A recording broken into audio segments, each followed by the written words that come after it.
이렇게 인사를 할 때 얼굴이 이렇게 돼야 되는데 좀 아직도 낯설어요. 그런 사람도 있죠. 이 성경은 우리 신앙과 생활과 삶의 표준입니다. 여기에 잣대입니다. 여기에 맞춰서 우리는 살아갑니다. 근데 구약과 신약인데 구약의 주어는 하나님이십니다. 그리고 신약의 주어는 예수님이십니다. 그렇습니다. 근데 이 구약과 신약의 주어가 두 분이 똑같은 분이신데 그분의 속성, 그분의 성품을 한마디로 줄이면 뭐라고 줄일 수 있어요? 사랑이다. 이거 잘 사랑입니다. 사랑은 내리사랑입니다. 하나님 사랑 이렇게 내리사랑입니다. 그러니까 하나님을 믿고 하나님의 내리사랑을 믿는 사람은 당연하게 이웃을 사랑해야 합니다. 그 이웃이 나 외에는 다 이웃입니다. 나를 위해서. 근데 요즘의 세대는 자기에게 충실하고 자기를 만족하라고 그렇게 권합니다. 이럴 때일수록 성탄이라고 하는 게 누가 저 애기 낳대 마국간에서 낳대 부잣집 아이가 낳았다면요 영국의 왕세자가 말해요 유치원 간다고 난리고 공주가 옷을 입었는데 어떤 예쁜 원피스를 입었다고 아주 그게 나는데 베들레헴 별 것 없는 동네에 마국간에서 애 낳았는데 가보라는 거예요. 근데 그 아이가 기쁨이라는 거예요. 하나님이 보낸 기쁨이라는 거예요. 근데 그걸 받아들이기가 참 쉽지가 않았어요. 우리나라에 아주 고운 시인이 있죠. 이혜인이라고 하는 좋은 시인이 있습니다. 믿음의 사람인데 그분이 오늘은 없는 날이네요. 그분의 시 중에 당신이 오신 기쁨이라는 시를 하나 읽고 시작하겠습니다. 색종이를 오려서 우리 집 유리창에 별을 달듯이 오늘은 우리 마음의 창마다 당신의 이름을 별처럼 걸어놓고 당신이 오신 기쁨을 노래합니다. 우리를 향한 당신의 사랑, 당신을 향한 우리의 사랑을 음방울 쩔렁이며 노래합니다. 사랑의 화음에 맞추어 당신을 찬미하며 우리 모두 하나가 됩니다. 가정에서 교회에서 세계에서 모든 이가 사랑이신 당신 안에 당신을 부르며 하나로 태어납니다. 어서 오십시오 예수님, 우리의 별이 되신 예수님. 이렇게 글을 썼습니다. 주님이 오늘 우리를 불러서 구원하신 뜻은 구원과 아울러서 우리에게 기쁨을 주기 위함입니다. 인간이 가질 수 있는 가장 큰 기쁨은 죽음에서 자유한 기쁨입니다. 이것이 인간의 아주 가장 큰 숙제인 죽음을 뛰어넘는 영생의 길을 열어주시는 그런 축복입니다. 근데 그 다리를 놓아주시러 오신 분이 하나님 스스로 다리가 되어 오셨습니다. 오늘 마태복음 2장에 보면 1장에 보면 아주 얘기가 다릅니다. 1장부터 예수님이 태어나면 이러다 이렇게 써야 할 거 아니에요. 근데 마태라는 사람은 그렇게 안 해요. 예수님이 태어난 얘기를 어디서부터 올라가냐면 아브라함부터 올라가요. 아브라함. 믿음으로 태어난 아이를, 믿음으로 믿음으로 예수를 읽지 않고 듣지 않고 말하지 않으면 예수님과는 멀어져 버리고 말아요. 그러니까 우리가 예수님을 모신다, 성탄을 축하한다 할 때 첫째는 뭐가 있었냐면 믿음이라는 게 있어야 돼요. 누구에 대한 믿음? 하나님에 대한. 하나님 무슨 약속? 구원해 주시겠다는, 메시아를 보내주시겠다는 그 약속을 믿는 믿음에서 아브라함부터 시작하는 거예요. 근데 여기에 빠진 사람도 있고 그래요. 그러니까 우리가 말하는 연대기적으로 쓴 것이 아니라 부속사의 눈빛에서 쓴 거예요. 그렇게 보니까 이 땅에 하나님의 아들 예수가 태어난 경위를 설명을 족보를 통해서 쫙 설명해 놓고 2장에 가서서 예수의 탄생은 이러하다. 앞에서 이렇게 여러 역사를 들어가면서 얘기한 것은 누구예요? 이 아이를 두고 얘기하기 위해서다. 그 아이의 엄마의 이름은 누구라고요? 마리아였고 그의 아버지는 요셉이었다. 근데 그 사람은 왕후장상의 아들이 아니었고 어디예요? 가난한 목수의 아들이었는데 출생 전에 출생의 비밀이 있는데 이 아이는 사람 몸에서 태어나지만 그 아버지가 누구라고요? 하늘 아버지란다. 어휴, 어떻게 믿어요? 믿는 사람에게 믿음으로 오는 거예요. 어디서 믿냐고? 이사야서가 예언을 했잖아. 처녀가 아이를 낳을 거라고 예언을 하잖아. 그 예언은 안 믿냐? 믿어요. 그럼 믿으면 그냥 받아들여라. 그리고 이제 2장을 쓰고요. 3장을 시험을 예수님께서 그다음에 세례 요한도 있고 시험도 받고 그리고 다 통과 과정을 다 지난 다음에 5장에 가니까 예수께서 산에 올라 앉으니 사람들이 나온지라 입을 열어 가르쳐 이르시되 심령이 가난한 자는 복이 있다. 첫 약속. 천국의 참 복을 참 행복 기쁨을 전해주러 왔는데 그 과정을 이미 마태복음 1장부터 쭉 누가복음 또 누가복음대로 자기의 식대로 예수님을 소개합니다. 그런데 마태복음에는 빛으로 소개합니다. 이 그리스도란 말은 헬라어입니다. 지금 그리스 나라의 말입니다. 지금 우리나라가 그리스라고 하는 표현을 쓰지만 그리스란 말은 영어 표현입니다. 그 나라에 가면 그리스라고 안 씁니다. 뭐라고 쓰는지 아세요? 헬라 이렇게 써 있습니다. 그 나라 이름은 우리는 대한민국 그잖아요. 근데 미국 사람들은 우리 보고 뭐라 그래? 코리아 그러잖아요. 그러듯이 그리스 사람은 지금도 자기네들은 뭐예요? 헬라 사람이에요. 영어로는 그리스란 말이에요.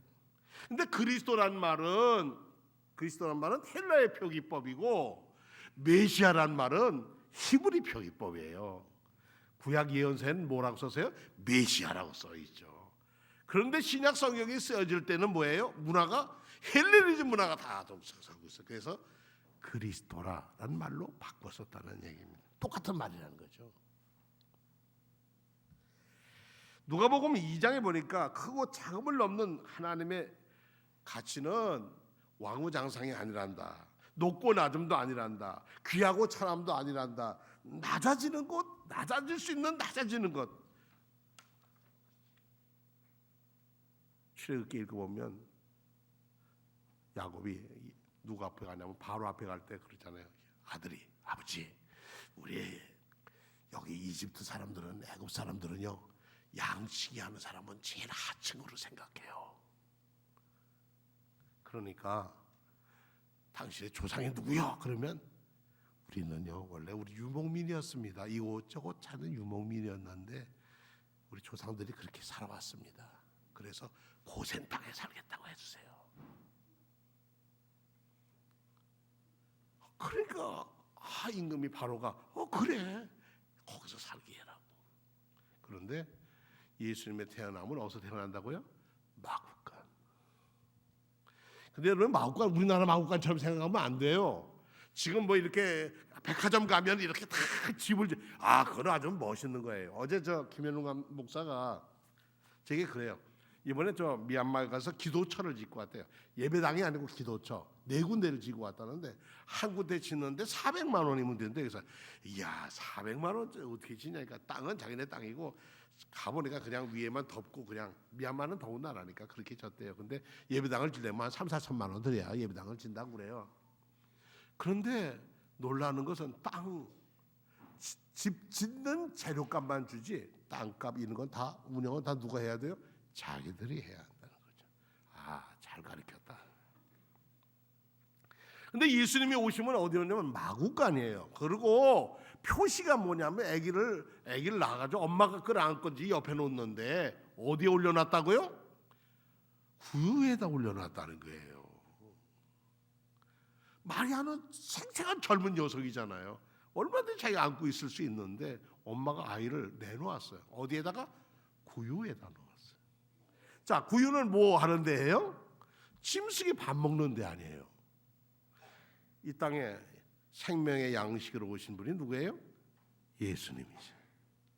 구유에 누였다고 하는 것은 이 땅에 영생의 양식으로 오셨다는 것을 표현하는 방법이었습니다. 그러니까 구유가 중요한 게 아니라 구유를 뭐 아름답게 꾸민다고 해서 중요한 게 아니라 구유에 누여 있는 누구? 예수, 아기 예수가 소중한 거예요. 뭐 장군으로 개선 장군으로 이렇게 뭐 해방자가 오든지 이러면 얼마나 좋았겠어요. 그런데 그것도 저 변두리 갈릴리 나사렛 거기는요 말도 표준말도 안 써가지고 예루살렘에 오면 말도 잘 통하지 않을 그런 사람들이었는데 그곳에 목수의 아들로서 호적상에는 태어나게 됐다. 복음서에 일러주시는 기쁨은 예수님이 이 모든 연약함 속에서 당신의 이름을 드러나는데 그 이름을 예수라고 해라. 그러니까 요셉의 집안 얘기하고는 다른 얘기의 이름이에요. 세례 요한이 태어날 때 스가리아가 그 이름을 자기 집안 식구들 이름 들으니까 아니요 서판을 달라고 해서 거기다 백목 가지고 이렇게 썼는데 뭐라고 썼다고요? 요한이라고 썼다잖아요. 그러니까 태어날 아기의 이름은 누가 지은 거예요? 애 아버지가 지은 거죠. 그 애 아버지가 누구라고요? 하나님이 지셨어요. 뭐라고 지셨다고요? 이 아이는 예수는 뭐라고요? 하나님은 구원이시다. 그 구원하시는 분이 이번에 우리 오시는 거예요. 25일 날 새벽에 태어나셨다는 거예요. 그럼 또 그럽니다. 과학적으로 보면 그날이 진짜냐 아니냐. 아니에요. 예수님 태어날 아는 사람이 어디가 있어요. 그런데 우리 교회의 역사 속에서 예수님이 태어남을 축하하려면 언제 했느냐. 로마의 태양신의 날이 있었는데 그 날이 우리 태양신은 이제 우리 안 섬겨. 하나님 섬기고 살 거야. 그러면 그때 신이 제일 높은 게 태양신이니까 그 신의 날짜를 써서 씁시다. 그래서 바꾼 거예요. 정 예수님 태어난 생일을 알고 싶은 분이 계시고 예수님 주민등록번호라도 알고 싶은 분이 계시면 천국 가셔서 물어보세요. 직접 물어보세요. 그게 그래 중요한 게 아니라 뭐예요? 하나님이 이 땅에 오셨다. 어떻게? 가장 낮은 곳에. 뭘로 오셨다고요?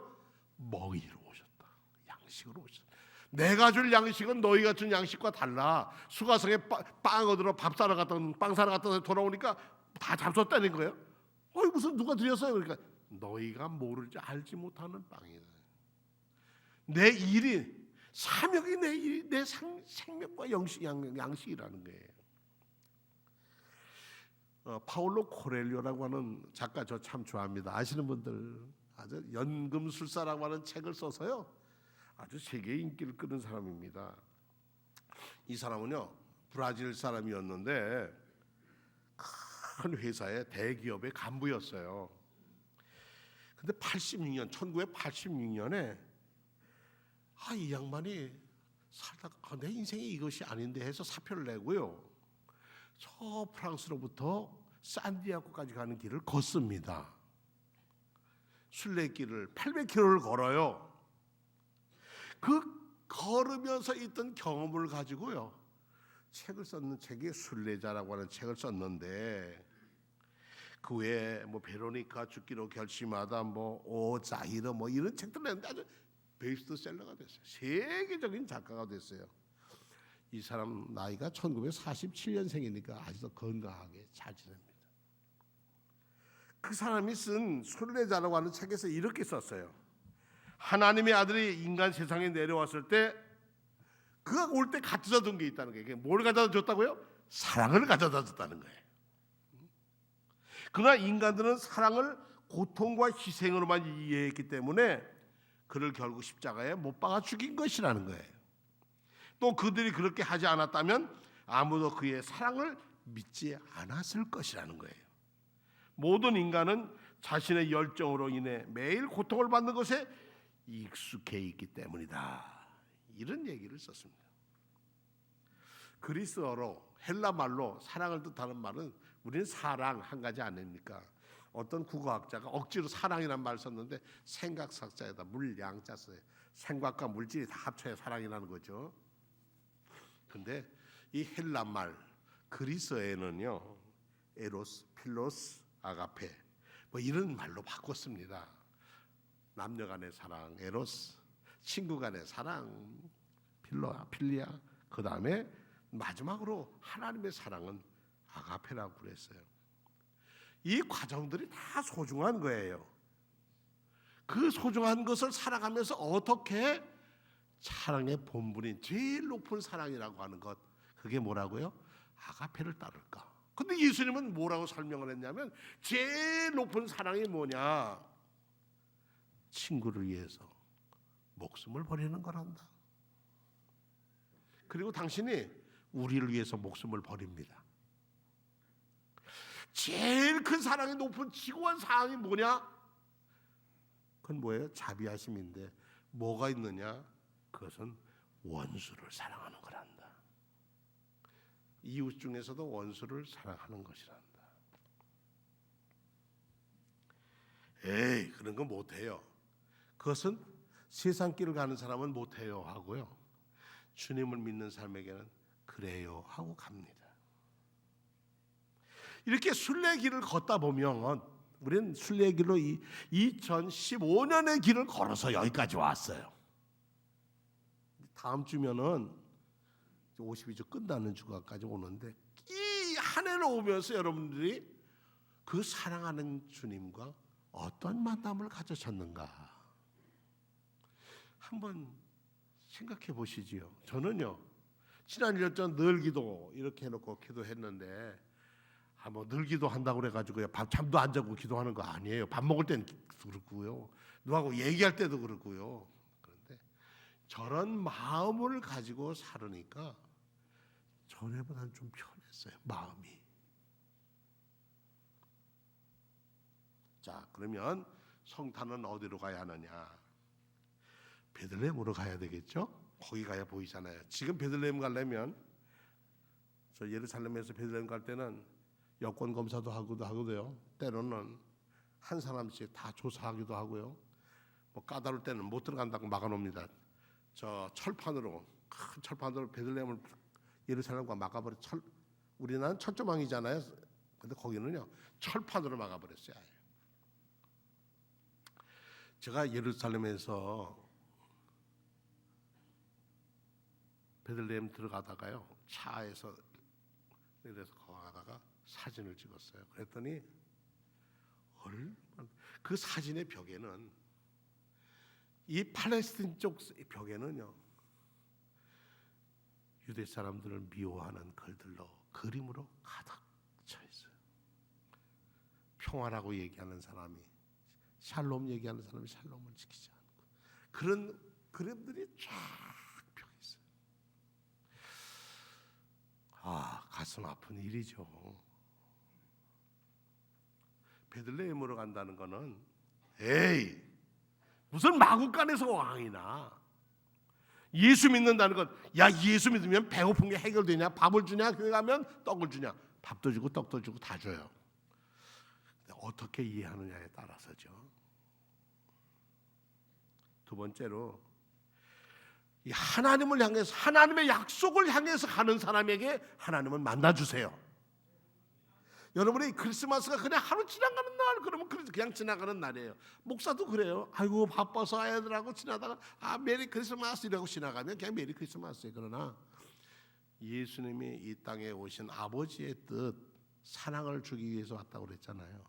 그 사랑을 여러분들이요 한번 나눠보세요. 우리게 어떤 분은요, 저 우크라이나 전쟁에 감자와 빵이 없어서 그렇다 했더니 그거를 하나님께 드렸으면, 그걸 나눴으면 좋겠습니다. 그렇게 자기 것을 내놓아서 크리스마스 선물로 보내고요. 저희 교회가 이 선교사님들에게 이렇게 한 박스씩 선물을, 크리스마스 선물을 보냈습니다. 그 안에 카드하고요, 저 내와 우리 목사들, 장로님들이 다 이 축하의 인사를 써서 사인해서 보냈는데 사진을 찍어서 보냈어요. 도로 저희 잘 받았습니다. 그런데 그걸 받으면서 뭘 받느냐고요? 그 안에 고추장이 있어서 떡볶이에 먹으면 맛있겠다. 그렇기도 하겠죠. 그런데 더 고마운 것은 뭐예요? 우리를 잊지 않고 있습니다 하는 게 너무 고맙다는 거예요. 저희를 위해서 기도해 주신 것 감사합니다. 근데 나라마다 달라요. 죄송합니다만은 저 인도나 태국이나 좀 이런 나라들은, 중국이나 이런 데는 좀 뜯어보기도 해요. 그러나 큰 나라 일본이나 헝가리 같은 데는 안 뜯고 잘 간대요. 모두들 뭐냐? 우리를 위해서 기도해 주심을 감사합니다. 거기다가 뭐예요? 라면을 끓여 먹을 수 있으니 얼마나 감사하고, 거기다가 초코파이도 죄송합니다. 이거 뭐 어디 선전하려고 하는 거 아닙니다. 거기에 속혜원과도 들어있고, 거기에 하늘 양식도 들어있고, 달력도 들어있고, 그분들이 그걸 보면서 달력 걸고 보면서 저희 교회에서 1년 내내 기도할 줄로 믿습니다. 이렇게 서로 사랑이 연결되는 거예요. 세 번째로, 이렇게 그곳을 베들레헴으로 가는 교회는 어떤 교회냐? 이웃을 향해서 출발해야 돼요. 정말 철판처럼 다 가로막혀 있는 사람, 용서할 수 없고 이해할 수 없고 사랑할 수 없는 사람을 향해서 먼저 손을 내미는 사람은 어디 가는 사람이라고요? 천국에 들어가 있는 사람이라고요. 그래서 오늘 이번 성탄이 여러분들에게 천국의 기쁨을 맛보시기를 축원합니다. 정말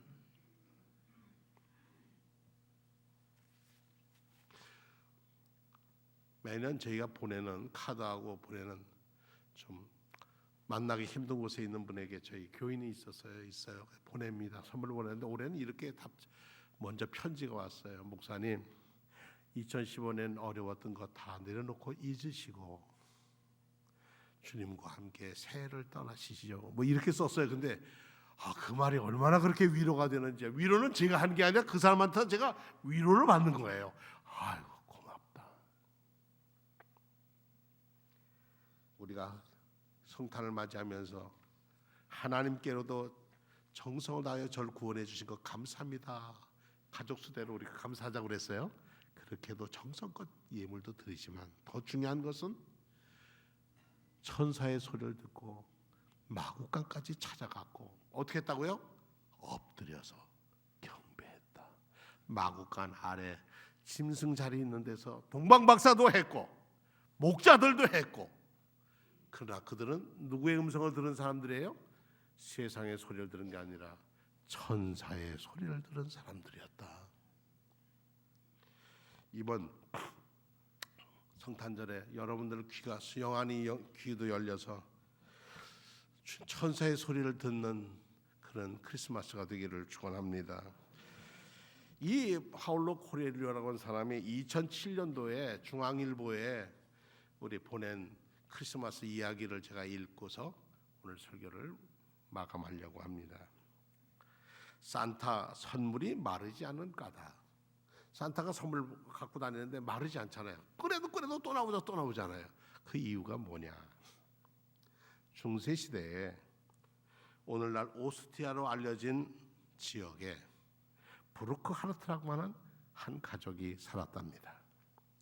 이 브루크하르트 부부와 어린 아이들은 매년 크리스마스 파티에서 나가서 시를 읽고, 음률시인이 시를 읽고, 그리고 재주를 부려서 사람들을 기쁘게 해주면, 사람들이 돈 던져주면, 그러면 그거 가지고 하는 어릿광대와 같은 그런 사람들이었답니다.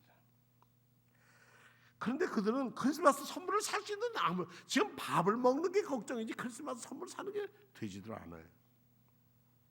근데 이럴 때마다 아버지가 이렇게 얘기를 했대요. 얘들아, 세상에 어린이들이 수없이 많은데도 산타크로스의 선물이 모자르지 않는 이유가 뭔지 아니? 그건 산타의 보자기에 장난감 선물뿐이 아니라 그것보다 더 중요한 보이지 않는 선물이 들어있기 때문이야. 서로 싸우는 집에는 이 거룩한 밤에 누릴 화목과 평안을 가져다 주고, 사랑이 없는 집에는 아이들 마음에 믿음의 씨앗을 심어준단다. 또 절망에 빠져 미래를 잃은 집에는 희망을 주시고, 산타크로스가 우리 집에 다녀가면서 주신 게 뭔지 아니? 못해요. 산타가 우리에게 이렇게 다른 사람을 즐겁게 할 수 있는 힘을 주셨어. 그걸 잊어서는 안 된다. 우리 집 선물은 뭐예요? 남들을 즐겁게 해주는 선물을 줬단다. 뭐 이거 그렇다고 좀 뭐 든든합니까? 아무것도 없잖아요. 세월이 흐르고 이 어린이 아들은 자랐습니다. 어느 날 브루크하르트 가족은 웅장하게 새로 지은 멜크스톤 앞을 지나게 들었습니다. 오스트리아에 있는 이 멜크스토어는 왕궁이었습니다. 근데 그 왕조가 다른 곳으로 수도를 옮기면서 이 왕궁을 이 베네딕트 수도에다가 헌납을 했습니다. 그래서 그 왕궁이 지금 멜크스토원입니다. 장미의 이름 그 얘기도 그곳 얘기입니다. 한번 오스트리아 가시는 분은 꼭 멜크스토원을 가보십시오. 참 아름다운 곳입니다. 근데 그 멜크스토원 앞에 딱 들어오는 사람에게 이렇게 써 있어요. 와서 들으라. 와서 들으라. 뭘 들으라는가? 그게 그 수도원의 앞에 이 스토원에 들어오는 사람들에게 와서 들으라라고 써 있어요. 근데 그 앞에 가서 서서 야, 왕궁이었던 곳이니까 참 아름답네요. 그러니까 이 아들이 이렇게 얘기합니다. 아버지 옛날에 제게 산타크로스에 보이지 않는 선물 이야기를 해주신 거 아시죠? 그거 알지. 그때 저도는요. 그때 보이지 않지만 제가 선물을 하나 받았어요. 누구한테서? 아버지를 통해서.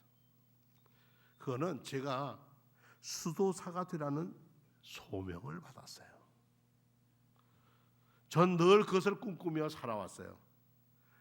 아버지, 제가 오늘 이 자리에 여기서 아버지와 헤어져서 수도사의 길을 가려고 합니다. 허락해 주세요. 한 사람 빠지면 당장 어려운데, 가족의 생계를 위해서면 아들의 도움이 꼭 필요했지만 부르크하르트 가족은, 이 부부는 아들의 마음을 이해하고 그래 가서 두드려보자. 그래서 두드렸어요. 했더니 저희 아이가 수도사가 되려고 합니다. 그러니까 받아줬어요. 근데 그 멜크스토어 제일 천한 일부터 뭐 하느냐? 청소하고 부엌에서 빵 굽는 일부터 하는 거죠. 그때 어느 해 12월 24일 크리스마스 이브에 놀라운 얘기가 벌어졌어요. 왜냐하면 그곳에 마리아가 아기 예수님을 안고 오셨다는 거예요. 그 얘기입니다. 중세기엔 이런 이야기 많습니다. 수도원에 예수님이 아기 예수를 안고 어머니 마리아가 왔으니 사람들이 그 앞에 와서 경배를 하는데, 어떤 사람은 자기가 손으로 쓴 성경을 갖다 바치고, 어떤 사람은 금은 부치를 갖다 바치고, 어떤 사람은 우리 교회 전통입니다 하고 그림도 갖다 바치고, 다 갖다가 마리아 앞에, 아기 예수 앞에 크리스마스 날 갖다 선물로 드렸다는 거예요. 근데 이제 맨 마지막으로 수도사들이 앞에 가서 다 경배하고 하는데, 마지막에 누구예요? 이 부르크하르트의 아들 부엌뛰기가 딱 가게 됐는데, 어른 수도사들이 야, 쟤는 빼고 우리 빨리 끝내고 쟤는 빼자. 쟤는 뭐가 세수도 없는데 부엌뛰기인데.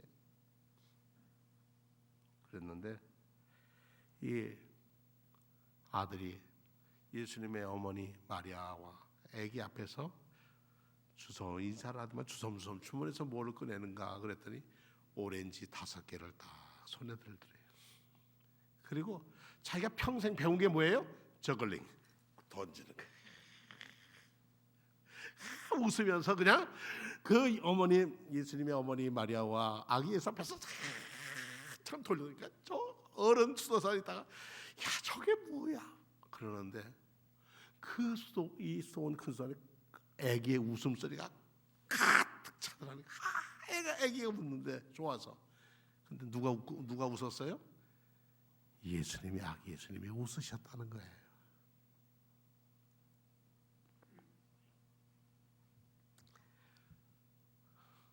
예수님의 어머니 마리아가 수도사 부르크하르트의 아들을 불렀습니다. 이리 오라. 가서 고개를 들지 못하고 일어서라고 세워놓고서는 부르크하르트 가슴에다가 아기 예수님을 안겨주었답니다.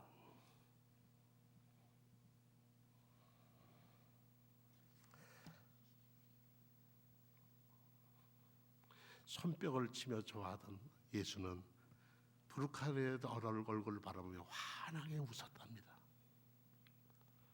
그 후로 이 멜크스토는 200년에 한 번씩 이 부르크하르트 가문 사람들이 찾아와서 머물면서 우리 조상이 중세 때 이런 저글링을 해서 예수님을 기쁘게 했다는 얘기를 전해준답니다. 이거는 전해오는 얘기면서도 멜크스톤에 오는 전설의 이야기이기도 합니다.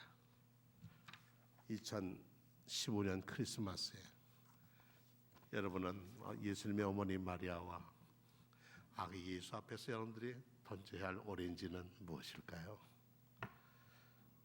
그리고 예수님이 손뼉치면서 기뻐하고 여러분의 품에 아기 예수님을 안을 수 있는 따뜻한 사랑의 크리스마스가 되기를 축원합니다.